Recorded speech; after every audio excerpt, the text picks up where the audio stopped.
Hello everyone, welcome to this edition of the Prime 10 newscast on Equinoxe Television, live from our headquarters in Cameroon's economic capital. Duala. Civil society and right defenders in the Republic of Cameroon decry the slow pace at which government, and particularly education authorities in the country, are taking to solve the problems, the plights of teachers who have gone on strike. Operation Death Chop continues with consequences reported or anticipated by educationists and other stakeholders and observers. Consequences on the performance of students, especially those preparing for official examinations. Also in this newscast, we shall talk about the consequences of bird flu, and this problem has seriously hampered the production of poultry products, notably in the western littoral regions of the country. And the littoral regional delegate of the Ministry of Livestock, Fisheries and Animal Industries is urging all poultry farmers and distributors of poultry products to be vigilant and aware of the existence of poultry in the country. And of course, in news out of the Republic of Cameroon, we are taking to Ukraine, where tension continues after the invasion of that country by Russia. And the European Union and the UN General Assembly continue holding extraordinary meetings discussing how to quell down the tensions over there.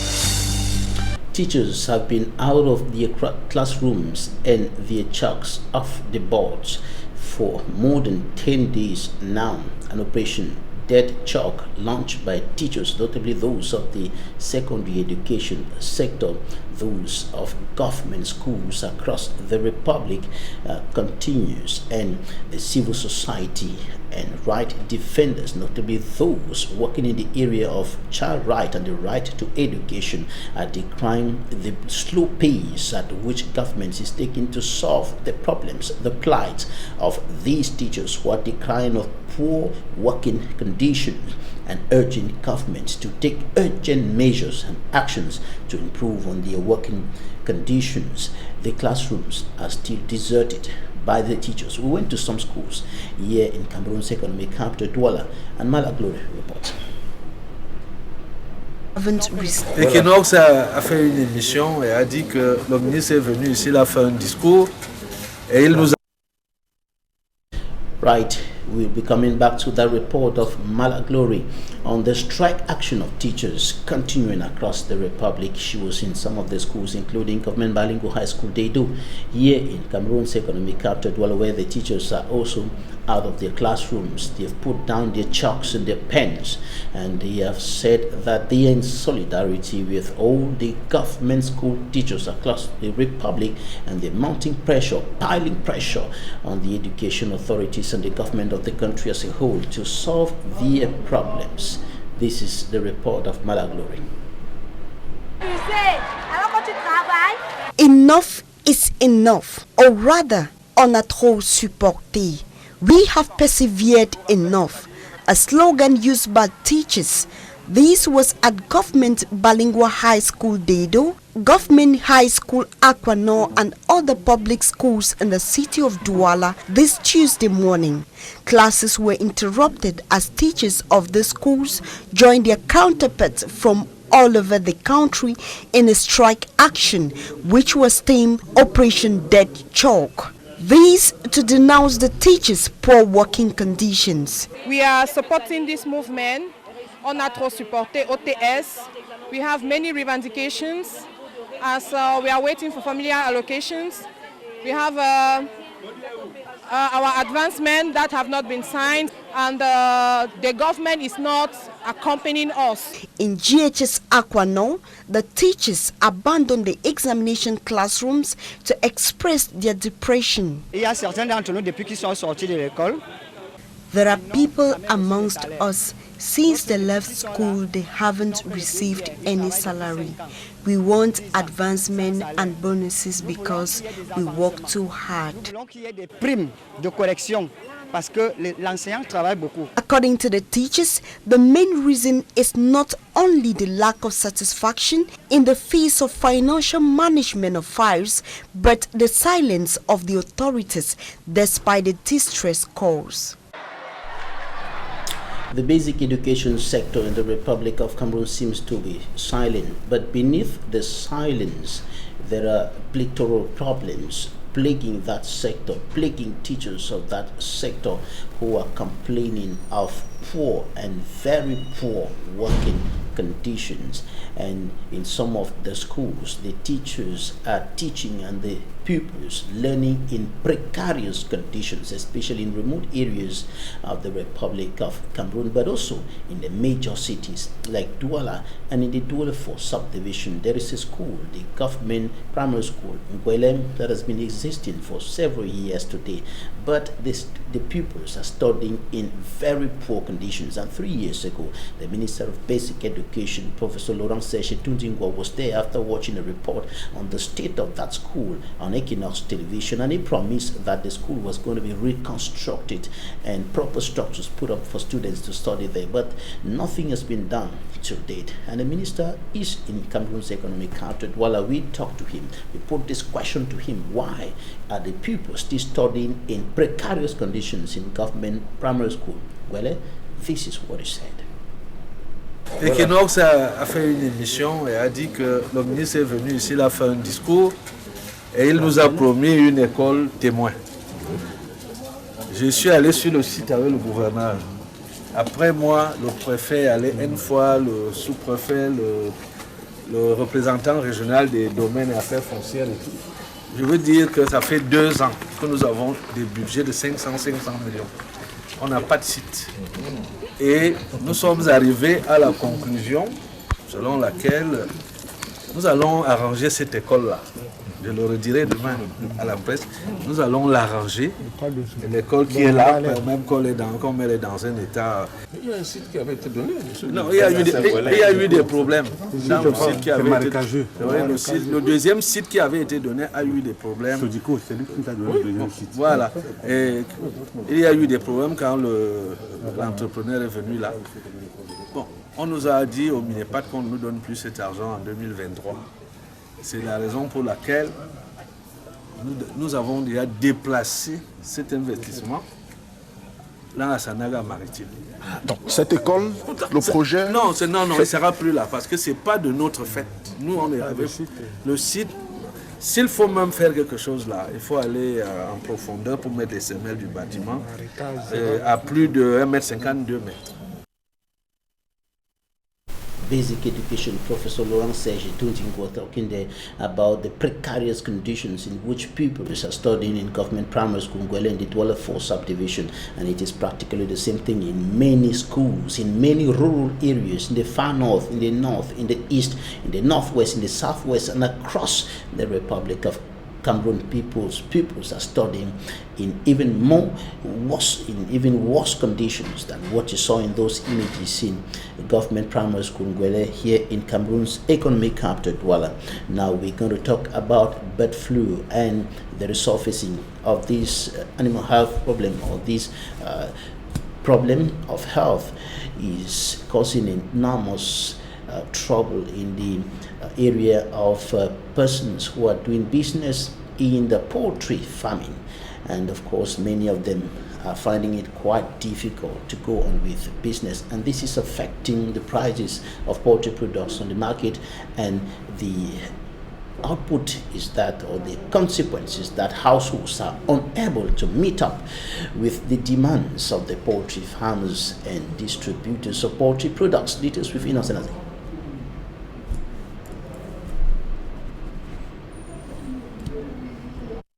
Mindful of the ravaging effects of the bird flu announced in the West region, fear grieves poultry farmers, distributors, petty traders, not leaving out consumers of poultry products in the economic capital Douala should the virus crosses the border. But the littoral regional delegates of livestock, fisheries and animal industries assures the population of this most vibrant cosmopolitan city would not be touched to suffer. Douala has big markets And at this risk moment, it is necessary to talk with the producers and agricultural stakeholders and make them aware bird flu exists. The regional delegate warns of a catastrophe if negligence is nursed. There is need to always report to hierarchy and at the same time respect preventive measures. I am glad to hear some of the stakeholders requesting the disinfection of markets in Douala.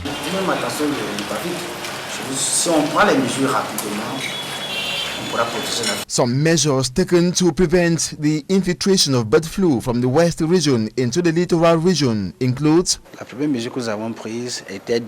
information sharing with all affiliates to agriculture so that everyone knows the gravity of the virus, setting up of a checkpoint in Melong where agents strictly control every poultry products entering the littoral region, disinfection of vehicles transporting the livestock, control of documents presented by transporters. Checkpoint, une barrière de contrôle au niveau de conso dans l'arrondissement de Mélon. According to the delegates, another checkpoint has been set up at Ndobo in Bonaberi, entrance into Douala, where similar control is done. He knows prevention is better than cure.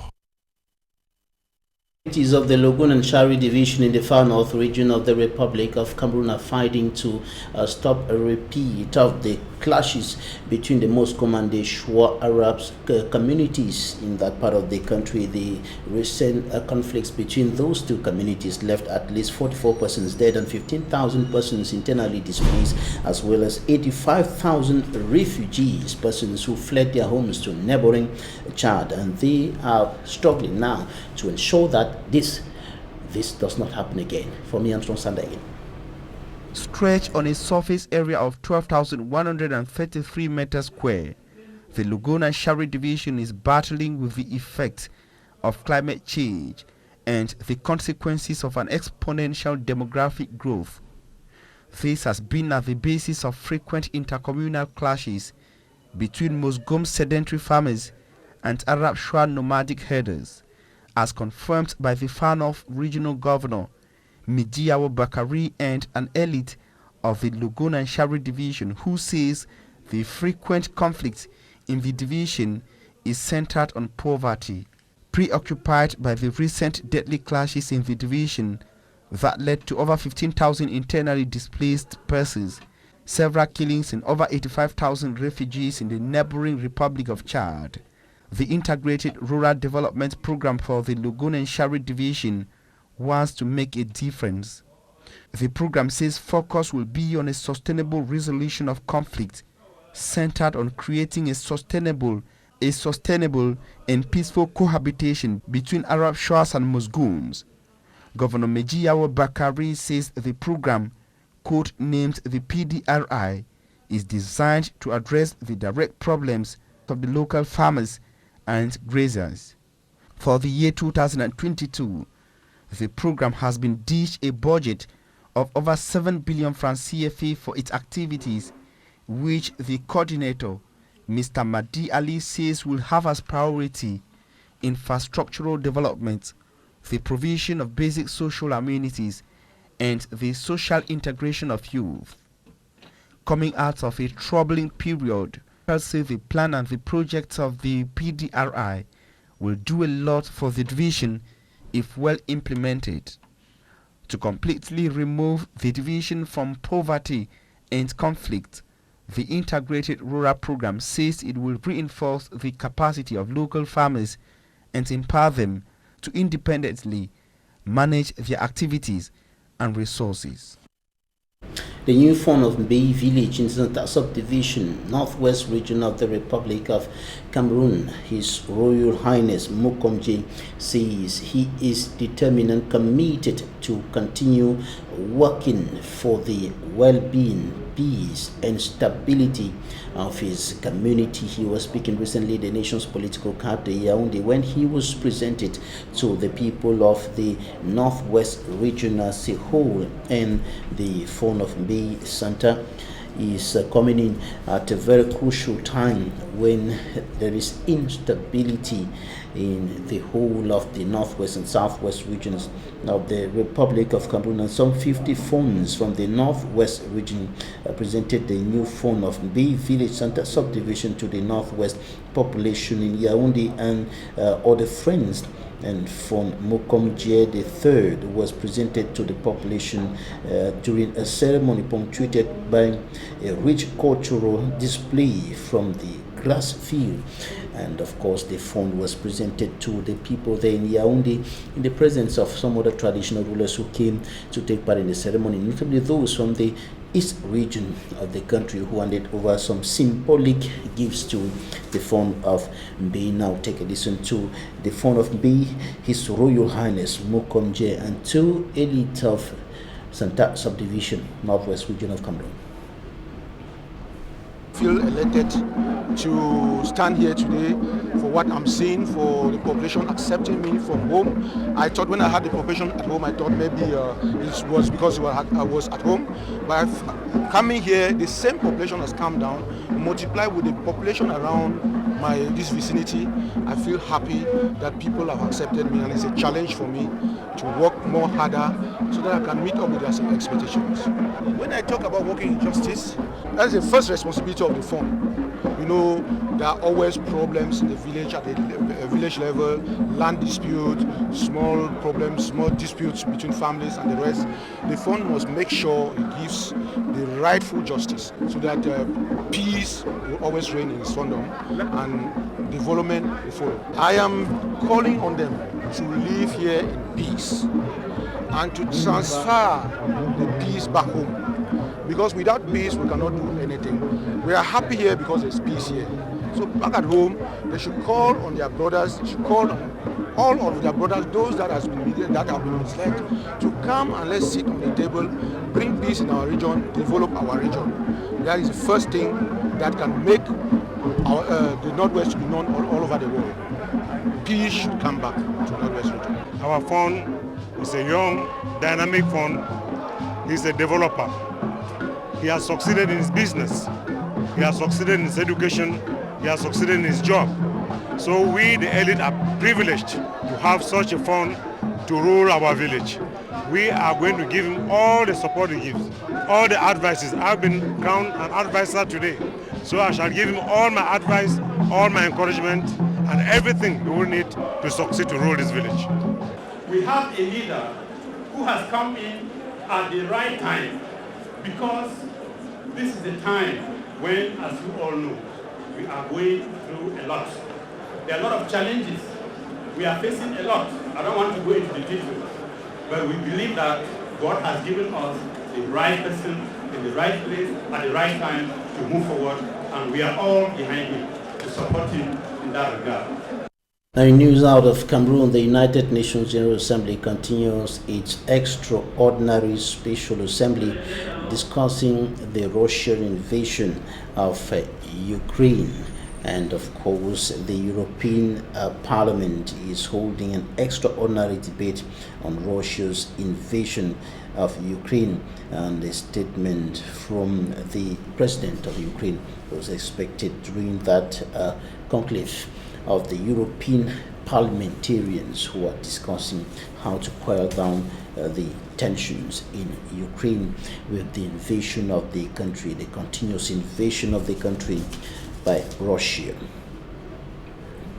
And in sports, the national football team of the Republic of Cameroon will have as head coach henceforth Rigobert Song, and the appointment was made last night. Rigobert Song led technical bench has much to do as far as the movement, the upward movement of the indomitable lions of Cameroon, the world of football, is concerned. The challenging task on the table of Rigobert Song Bahanak as he takes over the command baton of the head trainer of the Indomitable Lions is to qualify the team to their 8th appearance at the FIFA World Cup to be hosted later this year in Qatar. The Indomitable Lions are expected to clash against Algeria this March 24th, 2022 at the Japoma Stadium before going for the deadly clash in the backyard of the Desert Foxes of Algeria. History has it that Algeria has never beaten Cameroon in an international match, but will Rigobert Song Bahanak and co maintain that record? Only time will tell. Should Cameroon manage to beat Algeria in the two-legged games, the Rigobert Song Bahanak-led technical staff is then expected to build a team which can produce results at any given time. The team has always been plagued with interference by top government officials dictating which player is to be summoned into the national team. Rigobert Song Bahanak takes over a team that was less performant under the reign of Antonio Conceição da Silva Oliveira, who in 23 matches won 14 and lost 2. The inclusion of homegrown players into the national football team will be another area that Rigobert Song Bahanak and co will want to base much attention on. Before being appointed as the head trainer of the national football team, Rigobert Song Bahanak has once coached other categories in the national team. With the auxiliary team, Rigobert Song was eliminated during the first round of the CHAN 2018. With the Under-23, he was also booted out during the first round of the Under-23 Africa Cup of Nations. Many are asking if his performance will be better off as coach of the national football team. Now we wrap up with this advertorial on the fastest growing, most reliable and customer-friendly microfinance institution in the Republic of Cameroon, offering the highest interest rates on savings in the country. The Interacan Cooperative Credit Union backs another award offered by the Guardian Post Media Group, and the award was handed over to the company, to the microfinance institution in Bafoussam in the west region of the country. Details in this report by microfinance. The Interacan Cooperative Credit Union Limited once more distinguishes itself from other microfinance institutions as they reap the 2021 award of Most Reliable Microfinance Institution in Cameroon. The award, offered by the Guardian Post newspaper in the city of Bafoussam, west region of Cameroon, was done in the presence of traditional rulers and other important dignitaries. They were singled out for providing unmatched quality services. What has distinguished us the most from the other microfinance institutions, and which is at the basis of this award today, is the fact that we were able to mobilize sufficient resources to reward member savings at the rate of a record 6% in the year 2021, which is an outstanding achievement because no credit union, no microfinance in Cameroon has been able to pay that before. And I would like to underline the fact that it is it's a steady dynamic that is at Interacan Cooperative Credit Union over the years now. Created in 1972, the institution has been able to stand out by digitalizing their microfinance sector in order to ease transactions. We are introducing the cloud banking, which is a software which is going to permit our members to access our facilities with a lot of ease. With their cell phones, even connected to their bank account, they can always carry out banking facilities. We have an open door policy. We do not discriminate. Each member who has an issue can call me directly, can call the general manager directly, can go to his office, can come to my office, and we receive their complaints with a keen attention, and we try to address them, because it is those criticisms that come from the members that help us to be able to ameliorate and be able to produce more and be able to perform better than we have done in the past. The institution has been widely applauded for its close collaboration with small business owners in the villages, an aspect which is encouraging economic growth. The economy of the villages sort of operate an alarm from the economy of the day. It's cannot be right. It cannot be right. And I think that there must be an awakening to understand that the hinterlands, the rural areas, must become productive. It must pick up the young people, make them productive, make them understand who they are, and make them also sectors of economic growth. With over 30,000 members, TACU offers them uncountable benefits. The members can benefit from their diverse products and services in branches in Yaoundé, Boya, Douala, Betwa, and equally at their head office in Bamenda. TACU, improving the economy and social well-being of its members. Talking Point is up next.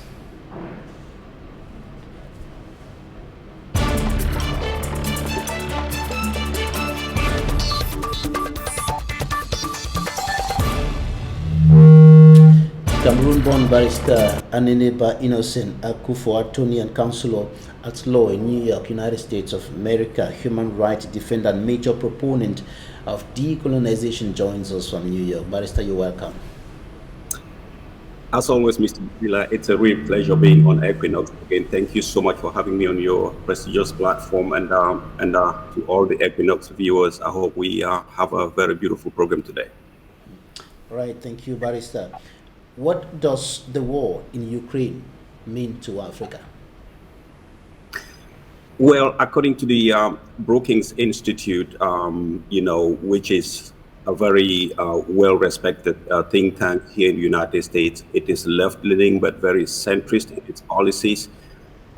They think there is a real issue with the war in Ukraine, the way it affects Africa, because Ukraine in the last year did about $4 billion of trade between themselves and the African continent. And if you're looking at Ukraine and Africa, why you think this is a country that just became independent a couple of years ago or a couple of decades ago after the fall of the Soviet Union? Why so much trade with Africa?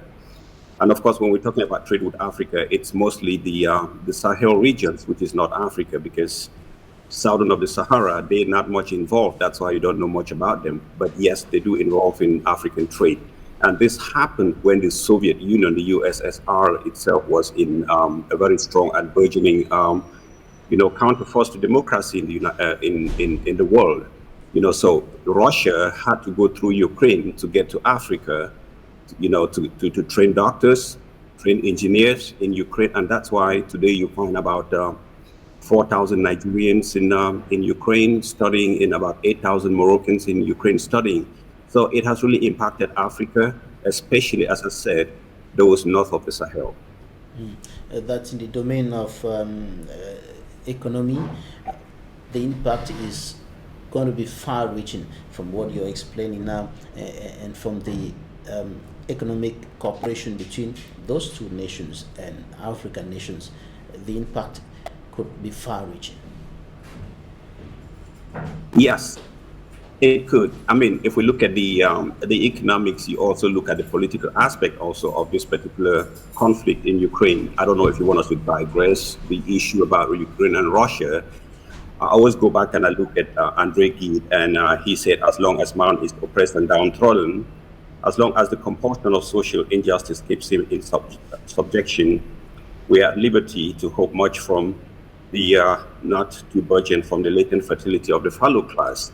So if you're looking at the political impact of this particular conflict in Ukraine itself as a society, and if you contra-impose that with the African continent or some specific African countries, we are almost at the same, we are at the same level with Ukraine, because this is imperialism. This is neo-colonialism, as you can call it.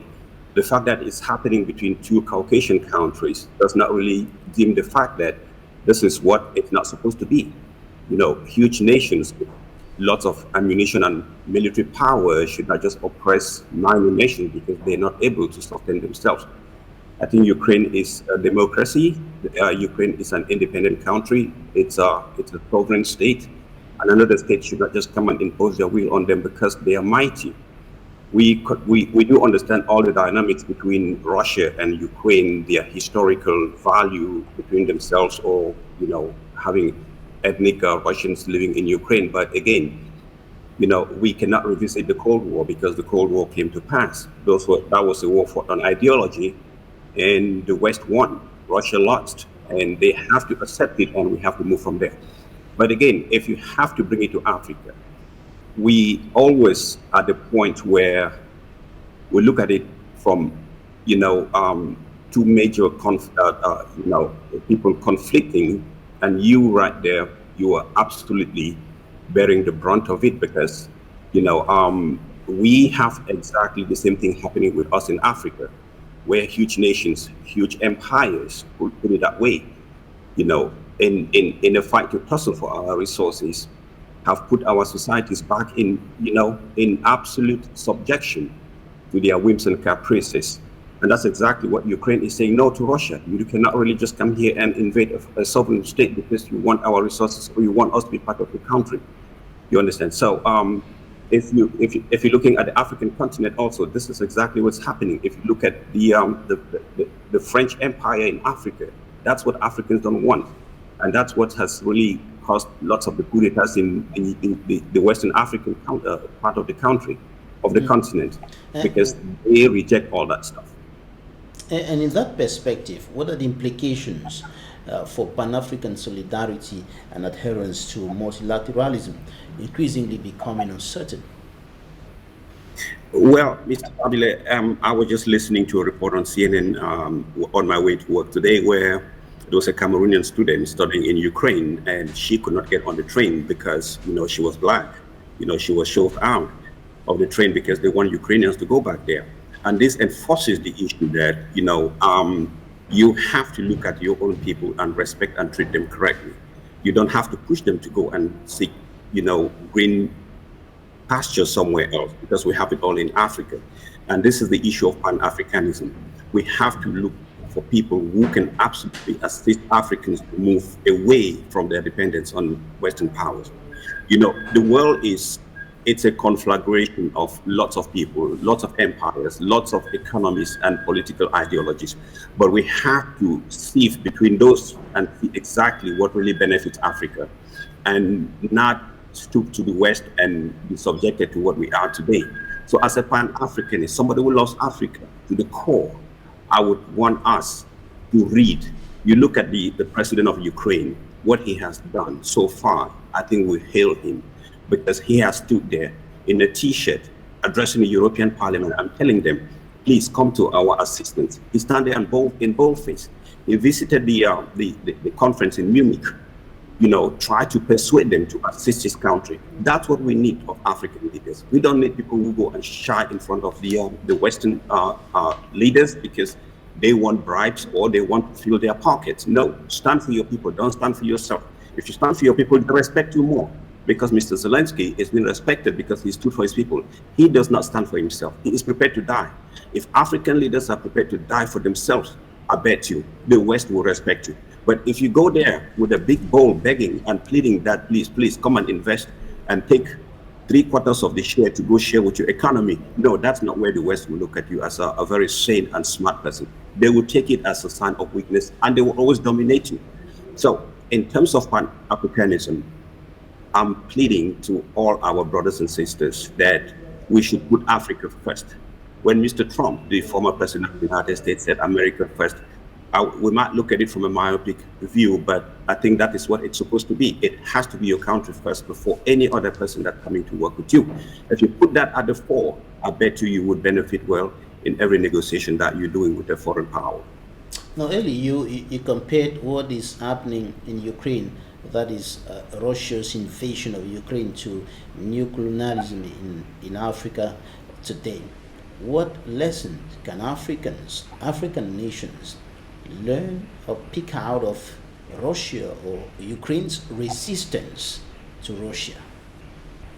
Again, yes, Mr. Babler, thank you so much for that question. If you look at what Afghanistan did to the West, they beat the Soviet Union, they beat Russia. They beat the Soviet Union, put it that way, and that's how the Soviet Union collapsed after that. And they beat the mighty United States and NATO because they were determined, they were resolved that this is our land. We have to protect this land for our people and not for others. If the leaders of Africa look at Africa from that perspective, you would benefit, you would counter all these forces. But if you go there, as I said, with a large begging bowl, taking crumbs from the table of the masters, then it would never work that way. If I look at people like, if I look if I look at people like the late Magufuli, I look at people at Muammar Gaddafi. People might hate Muammar Gaddafi, but that was somebody who could stand against the West and tell them that this is what I don't want for my people. This is what I want for my people, and absolutely negotiate. It's a tragedy that he was killed. But if you look at people like that and people like Thomas Sankara, we don't love military dictatorships, but we want people who can stand and negotiate with the West. The West is not like, they would want to go for the weaker choice, but if they realize that these choices, they're all stronger than the way they want it, they would at some point decide to say, okay, no, these people, they're not much for us. Let's go to what they want and we'll go from there. But again, if you go not for your people, but for yourself or for a clan or for a tribe or for a group of people who are very influenced within your circle, it would not work that way. And in the end, it will crumble. Because if you're looking at Russia today, if Putin gets out, I mean, he might not, because this is a war that he might not really win, and he doesn't really want to retreat in shame because he's already in there. Eventually he might win, but what is the cost of that war? I don't think Putin will ever be the leader that he was again in the past. I fully understand his security concerns about Ukraine and Russia. I fully understand that part, but you're looking at the burgeoning democracy, looking at people who have freedom, who love freedom. Everything has to be at a negotiating table. And if your idea has gone, you have to embrace another idea, or you modernize what you're using in order to influence the people as, your principal mantra at that moment. Right. So, Russia is using weapons, heavy weapons, to invade Ukraine. In Africa, there are no guns, but there are other weapons, financial, economic, and even social weapons that are being used by Western nations, the developed nations, to invade Africa in a very subtle manner. And the question here is, do Africans have what it takes to stand and resist this kind of invasion, this economic, financial, and social invasion of the continent by the powerful nations? Do Africans have what it takes? Yes, Mr. Babler, I'm happy you made that point, and it is absolutely true what you said. Russia has the guns, Ukraine does not have it. They might be assisting them with the guns and all that ammunition, but the one thing that we have that they don't have, it is what we have. You have the resources. They might kill one leader who doesn't want to stand with them. They might kill the second leader who does not want to stand with them. They might kill the third leader, but they may not kill the entire continent. You have to stick with yourself. You have to believe in what Africa is. You have to believe on your prowess. Yes, they have the economic power. They have the technological, affluence over us. But that is where we have to go back and modernize our educational system, modernize our economies, not to be so dependent on the West. If you sign a contract with a Western corporation, you have to put terms and clauses that really favor you in such a way that, as they are, just look at the Chinese building roads in Africa and all that stuff.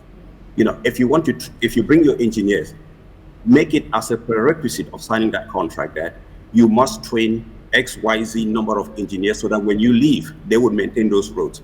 And if you have that knowledge, if you impact that knowledge in them, because in the end, they would be able to replace those foreign corporations or foreign technocrats who are there in your country. But if you just, the thing is, it is signing these declarations or signing these contracts. We don't have the military, the potential financial or, economic power to sustain, what they coming after you people. But again, as I'm saying, if you negotiate at a certain level, they might refuse it, but there is something that you have that they need. And those are the resources that they don't have. And don't let them just take it because they want to take it and, influence a few technocrats or autocrats in power, and that's it. That's where we fall short. Because if you're looking at... Before we go, there are some military maneuvers on the African continent involving terrorist organizations here and there, and coup d'etats, military or violence orchestrated allegedly from outside, manipulated from outside, from some of those powerful nations who have their interests, their intentions to dominate and to continue to exploit, according to PanAfricanists and analysts. What can Africans do about this quickly? Again, as I said, you have to believe in who you are first before you can counter any other force. Because the stronger you are within, there is no force that can break you people. The problem is, if we can magnify the little that we have to better much every other person in the society, and everybody becomes stronger and much more aware and much more patriotic for their country, then there will come a point where they will see the West or see any other foreign influence as a counterforce to what they're doing in their country. If you do it that way, then yes, people would sustain, people will be willing to resist, people will be willing to sacrifice, even to go on hunger strike for certain moments, for a certain time period, just to be able to achieve a particular goal.